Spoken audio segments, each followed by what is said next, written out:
السلام علیکم، میرا نام ارشمان ہے اور میں دی ایجوکیٹر گلوبل اکیڈمی کیمپس میں پڑھتا ہوں۔ میں کلاس ہفتم طارق بن زیاد کا طالب علم ہوں۔ جیسا کہ آپ جانتے ہیں کہ ہمارے اسکول دی ایجوکیٹر گلوبل اکیڈمی کیمپس نے پاروں کی اسمبلی کا آغاز کیا ہوا ہے۔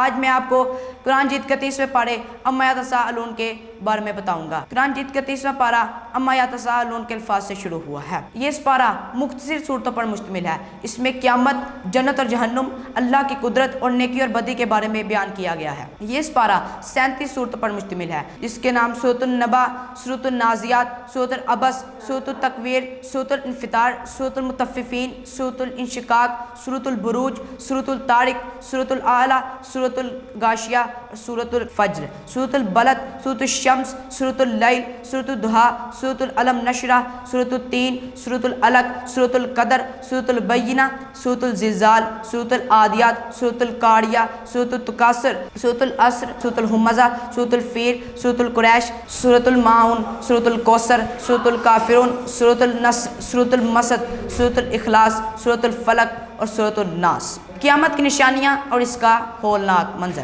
سورۃ النبا، سورۃ النازعات، سورۃ التکویر، سورۃ الانفطار، سورۃ الانشقاق اور سورۃ القاریہ میں قیامت کے دن کے خوفناک حالات بیان کیے گئے ہیں۔ زمین لرز جائے گی، آسمان ٹوٹ جائیں گے اور انسان حیران و پریشان ہو جائیں گے۔ ان صورتوں میں جنت اور جہنم کے بیان کا ذکر ہے۔ سورۃ المطففین، سورۃ الغاشیہ اور سورۃ الفجر میں نیک لوگوں کے لیے جنت کی نعمتوں اور بدکاروں کے لیے جہنم کے عذاب کا ذکر ہے۔ جو لوگ ناپ تول میں کمی کرتے ہیں، جھوٹ بولتے ہیں یا دوسروں کا حق مارتے ہیں، ان کا برا انجام ہوگا۔ ان صورتوں میں انسان کی تخلیق اور اللہ کی عظمت کا بیان ہے۔ سورۃ الطارق، سورۃ الاعلی، سورۃ التین اور سورۃ العلق میں اللہ تعالیٰ کی قدرت اور انسان کی پیدائش پر غور و فکر کرنے کا ذکر ہے۔ اللہ تعالیٰ نے تمام چیزوں کو بہترین انداز میں پیدا کیا ہے اور سب کچھ اس کے حکم سے چل رہا ہے۔ ان صورتوں میں نبی کریم خاتم النبیین صلی اللہ علیہ وسلم کی عظمت اور رسالت کا بیان ہے۔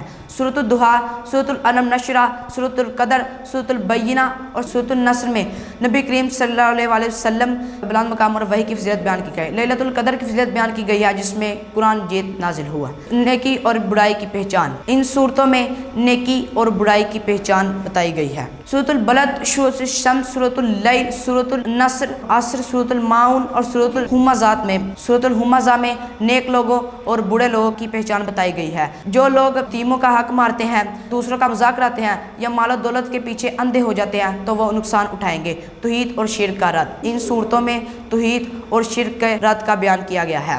سورۃ الاخلاص، سورۃ الفلق، سورۃ الکافرون اور سورۃ الناس میں اللہ تعالیٰ کی وحدانیت کو بیان اور شرک کی تردید کی گئی ہے۔ وہ اللہ ایک ہے، وہ کسی کا محتاج نہیں اور ہم سب اس کے محتاج ہیں۔ اہم سبق اور نصیحتیں۔ قیامت کا دن یقینی ہے، ہمیں اس کی تیاری کرنی چاہیے۔ نماز، صدقہ اور اچھے اعمال جنت میں لے جانے کا ذریعہ ہے۔ اللہ سب کچھ دیکھنے اور سننے والا ہے، کچھ بھی اس سے چھپا نہیں ہے۔ ہمیں غریبوں، یتیموں اور محتاجوں کی مدد کرنی چاہیے۔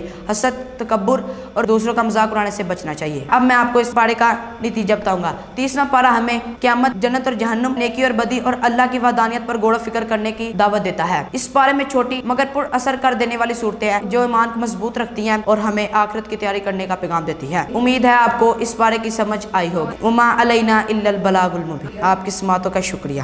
والسلام۔ The Educators